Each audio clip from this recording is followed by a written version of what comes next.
Okay, it is 5:01. We are going to go ahead and get started. Welcome to all who are here and who might be watching on the phone.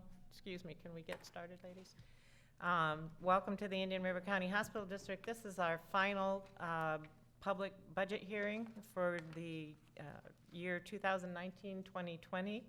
And so I would like to start out with it is not on the agenda, but we will start out with an invocation. So Tracy, if you would please.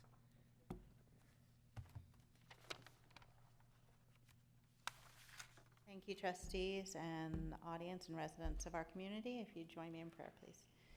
Heavenly Father, thank you so much for the opportunity to serve this community, to serve in a manner that helps with the quality of life and healthcare that happens here in Indian River County. It's an honor and a privilege, and we ask that you would help us to be wise in using the resources that have been made available, and that you would help to direct our actions, help us to work together collaboratively to do what is in the best interest of this community and right in your eyes. In Jesus' name, amen. Amen. Thank you. Michael? Join us in the pledge. Join us. I pledge allegiance to the flag of the United States of America and to the republic for which it stands, one nation, under God, indivisible, with liberty and justice for all.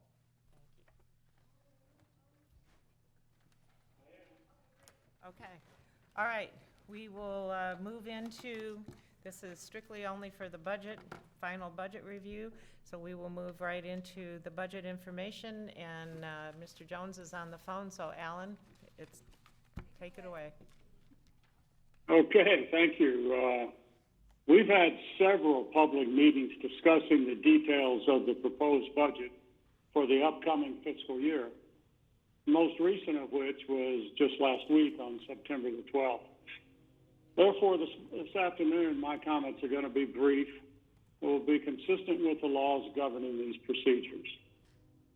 First, the millage rate in the budget currently drafted will be going down from 0.9122 in the current fiscal year to 0.8011 in the next fiscal year.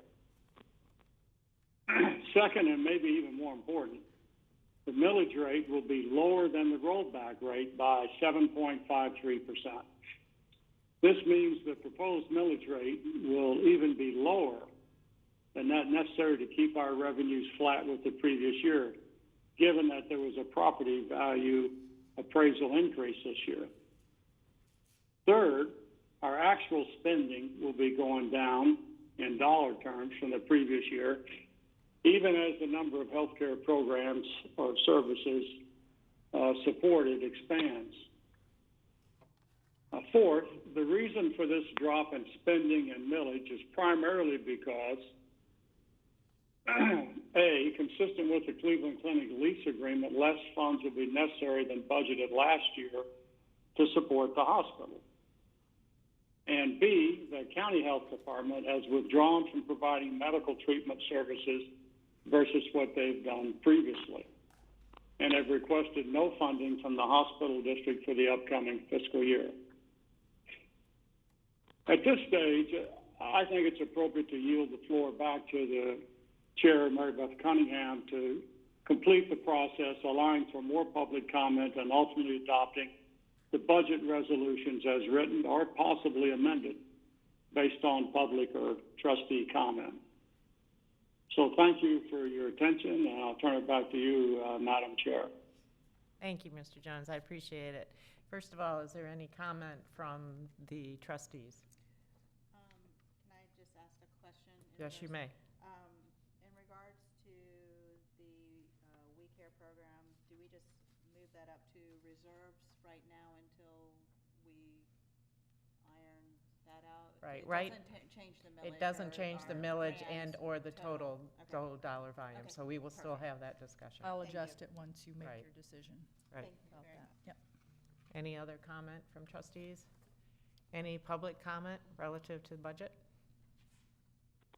Hearing no discussion, can I hear a motion to adopt the millage rate?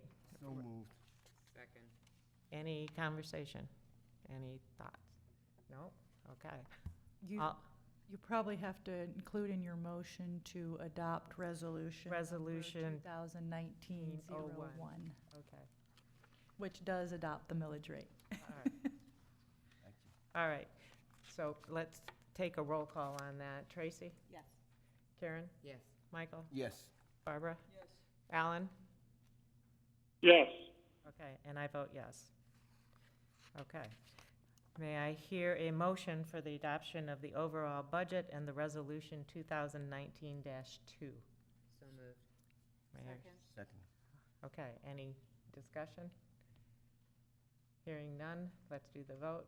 Tracy? Yes. Karen? Yes. Michael? Yes. Barbara? Yes. Alan? Yes. Okay, and I vote yes. Okay, so announcing publicly the millage rate as a percentage of the rollback rate will be .8011 going in for this fiscal year. The percentage as a percent of the rollback rate is 7.53. 7.5, Alan stated sorry. earlier. Madam The Chair, millage rate is .8011. Yes, ma'am. did we make a note somewhere that the vote was unanimous on both issues? The vote is unanimous on both issues, thank you. Is there any other public comment now relative to the budget? Okay, hearing none, we're going to adjourn the formal public budget hearing meeting. And now we will convene the regular monthly meeting for the Indian River County Hospital District. Having already done the invocation and the pledge, we will skip that. And so we will get right into the consent agenda. So I'd like to hear a motion for approval of the regular monthly meeting minutes dated August 15th and a September disbursement of, Mr. Jones, do you want to say that?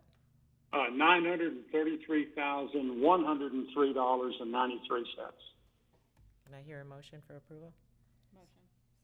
Second, all in favor? Aye. Aye, okay. Aye. Okay, we had, I'm going to give a We Care update. We had the trustee board and the We Care board met yesterday afternoon for about 2.5 hours to discuss the sublease at the Gifford Health Center and some of the issues that had been brought up, as well as the funding agreement for We Care going forward. I thought we had a very constructive meeting. We had Dr. Turner there from Cleveland Clinic, who gave us a good perspective on how they are handling specialty care now. Dr. Fountain was there, and we got a good update on what is going on. We did come to some agreements on the wording of the sublease, and I believe that that will go through, and the sublease should get signed hopefully this week yet, right? Yes, it went out today to Good. Dr. Saver to review and approve. Good. And we are still discussing the funding with We Care for the next fiscal, so more on that to follow, okay? That's all for me right now. And District Council report? Okay, to just follow up what you said, I've spent a lot of time this past month just working to finalize the lease that's now in place with TCCH at the Gifford Health Center, as well as the 2 subleases. Healthy Starts is in place and signed, and we have had a lot of back and forth on the We Care lease, sublease rather, but I think we're almost there. We sent the draft with the changes agreed to as of yesterday's meeting to Dr. Safer this afternoon, and once we have confirmation from him, we will circulate it to all the trustees and the We Care board members for final approval before it is signed. Other than that, I've been occupied with the various monthly meetings and items related to the budget this month, and of course, responding to questions from trustees as they've arisen. Does anyone have any other questions? Nope. Okay, thank you.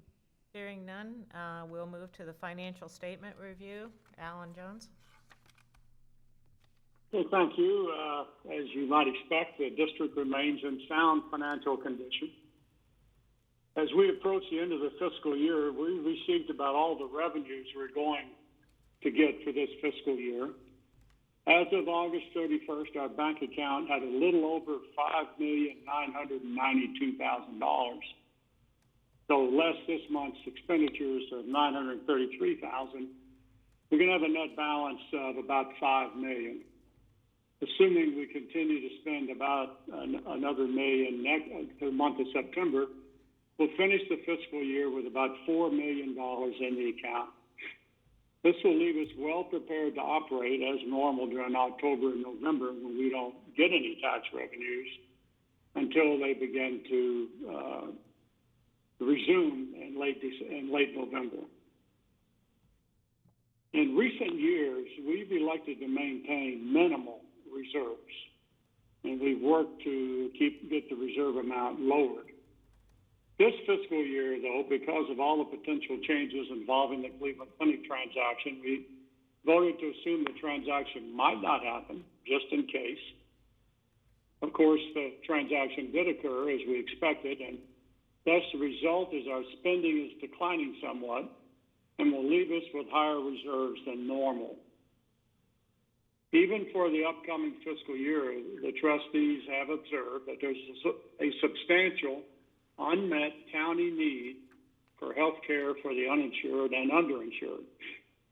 And thus we determined to expand the definition of those eligible for hospital district support to 200% of the federal poverty income guidelines from 150% historically.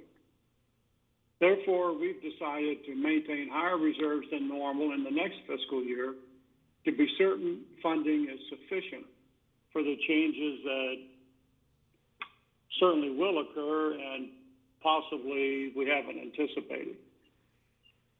Because of the size of the reserves for the next fiscal years, I'll be making a recommendation to the trustees that we take an appropriate portion of those reserves and invest them consistent with fiduciary laws governing the treatment of taxpayer funds. Probably CDs or U.S. Treasury short-term notes should be suggested in October so we can earn income on those reserves, and we'll still have the liquidity if we need to draw them down as is their original purpose. That concludes the Treasury report. Thank you. We will look forward to having a discussion on the investment going forward, because I think it's going to be even more relevant in the years to come, based on hopefully what we do. So thank you. Appreciate it.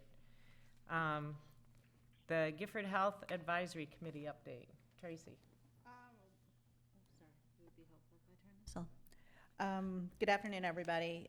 We actually had a meeting today, which actually lasted a little longer than our normal meetings, and it was actually very exciting because we were able to discuss not only Cleveland Clinic's financial assistance policy with the Gifford Health Center Advisory Committee, so that everybody was on the same page, explaining the same thing, understanding everything, kind of like we did at yesterday's meeting, but also introducing all the different parties that were on the advisory committee to Cleveland Clinic and creating that relationship and that friendship in the community. And they're excited to be a part of that as well. So it was neat to see them get excited about the Gifford Health Center too, and they're going to come back and Who was there? Oh, I'm sorry. Ralph Turner was there, and Warren Fuller was there.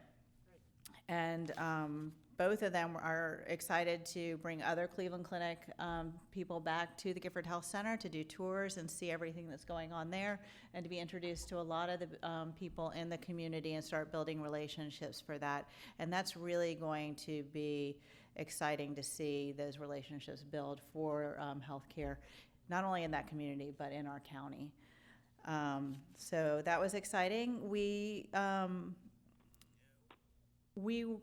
had a position available on the advisory committee for a community at large person. And so over the last few weeks, we were getting suggestions from the community. The community at large person is a resident of the Gifford-Wabasso area and has relationships in that community, and really with the suggestions that we received, we were super excited to have to make a decision that we really needed more than one community at large person. And so we were pleased to be able to extend it to both Johnny May Perry, who lives in Gifford and does amazing things there, and also to Dale Dawkins, who lives in Wabasso and is a huge advocate for children in the Gifford area as well. So that was very exciting. And we also added another member to the advisory council, which is LaDonna Williams. And she is a community health educator. And so she is coming on board to make sure that all of the educational and community awareness needs and her wisdom and her background to help us direct the information from the advisory committee and the Gifford Health Council, the Gifford Health Center, into the community, and the best way to do that as well. So we were super excited to be able to add that as well. We got updates from each of the different organizations that are currently housed at the Gifford Health Center, including the VNA mobile unit, who has been participating outside in the transition period, with TCCH being there, Healthy Start, and We Care. The mobile unit is working on meeting the needs of other parts of our community as well. So we'll be shifting, now that TCCH is having overwhelming success in filling their schedule, which is very exciting. The mobile unit's expertise in our more vulnerable areas is going to be key to making sure that they get access to healthcare as well. We had the ribbon cutting on Friday. For those of you who have never been to the Gifford Health Center, that was super exciting to see so many people from all over the community, just not just Gifford, but all over the county came together to see the excitement going on with the Gifford Health Center and the robust amount of services that are being offered there now. And and everybody, from my understanding, is going back and telling their parts of the community what's going on. So by all means, feel free to go over there and check it out yourself. November 2nd, there is going to be a resource fair at the Gifford Youth Achievement Center, just for a future save the date. It will be around from 10 to 2 there, and there's going to be resources and things offered in all different areas, but primarily health, and offering some of the things and resources that are available all over our community, right in the middle of Gifford at the GYAC, so that they can get acquainted and build relationships with those organizations as well. So our next meeting is October 3rd, and I'm looking forward to seeing what we have then at that meeting. You mentioned that they're filling up. I mean, are volumes what they expected, more than, From today's meeting, it was, I did forget to mention something, and I'll mention it after I say this. From today's meeting, it sounded like their schedule was filling up very quickly, where like during the day, like they're having like 3 spots left, like for scheduling. So that to me speaks volumes about not only the need in that community, but the excitement to have that set of robust services available to them. And these aren't, TCCH patients. These are new patients that are not presently with them. So they were, and I do have to say, Janae Brown's doing a phenomenal job being a patient advocate for TCCH too. She is going out to people's homes. She's getting creative about making sure the members of the community are getting all that they need as well. So there was some question as to when the pharmacy was going to be opening at TCCH, and although they were anticipating just being able to be a dispensary, they did get a phone call saying that as of October 1st, they are going to be able to have a pharmacy, which is way ahead of schedule, and that was super exciting as well. So just one more additional blessing to the entire situation. So that was really awesome. awesome. Any other comments for Tracy? It's very exciting. It's very good. Good report. Thank you. Executive Director report, Anne Marie. Okay, in your packet is my written report along with the updated dashboard for the strategic plan. So I won't read that to you, but a couple of things to add to this is that we are working on, and I did state that in there, a learning agenda, which we have talked about from our strategic plan, and some of the things that are coming our way quickly will be, the Cleveland Clinic will be coming to talk to you about the population health.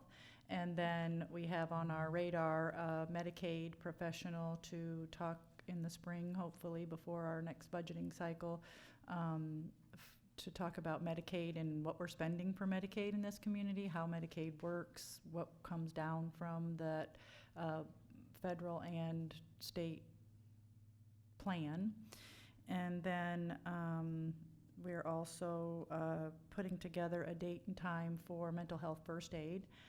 I did do the training for the mental health first aid a couple of weeks ago, and it's really a great program. It really is the CPR of mental health. So our goal from the Mental Health Collaborative is to have 25,000 people in Indian River County trained in the next 5 years in that program. So it's just an identification, what to do, where to go, how to help those that you might run across that are struggling with a mental health or substance abuse issue. So look forward to those coming your way. Also for the, again, in response really to the strategic plan, the annual report is being put together, and Mary Beth and I talked about that a little bit earlier this week, and so I am putting together that draft for you, and we'll present that for the October chairman's meeting for approval, so that we can hope to get that out in November for our last fiscal year, as our year end will be September 30. So those are a couple things just coming up. Good. Any questions? I'm happy to take those. Just to expand a little bit, Dr. Edelman from Cleveland Clinic, Florida, is the one who will be coming and talking to us. He is responsible for population health for Cleveland Clinic, Florida, for all of Florida. And so what we asked him to come speak to us about is what they view as population health, what Cleveland Clinic's vision is, what they're doing, and how they feel that the hospital district can, support that and be part of that. So I think that'll be very interesting for us. So, great. Program liaison, Jenny. Good evening.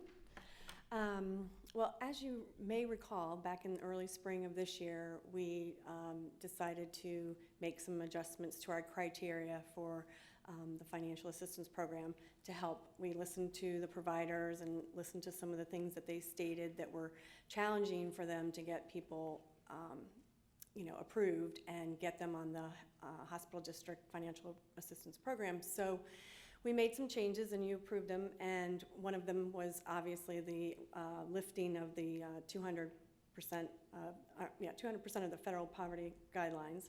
So with that happening October 1st, I called a meeting with all of the different providers and went over the new criteria, which is including the 200%.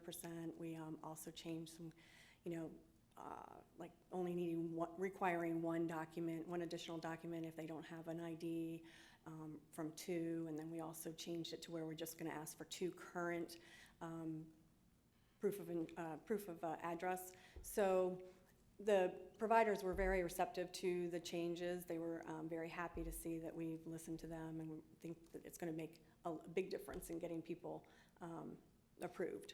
So, and with that, also now that the budget has been finalized, I have been working on the agency agreements for their funding, and we did include the metrics that they indicated on their funding application, so we will be monitoring those as well. And really, that's what I've been working on for the last couple months here. And when Anne-Marie just brought up spring, doing the next budget year, I'm like, oh my gosh, we just finished. So, any questions? Any questions? Okay. Okay. Thank you, Jennifer. Thank you. The funded agency report is in your packet from Dr. Creelman from the University of Florida. So at this point, is there any unfinished business? Any new business? Any other business? Any public comment? Okay, hearing none, we are adjourned. Thank you very much.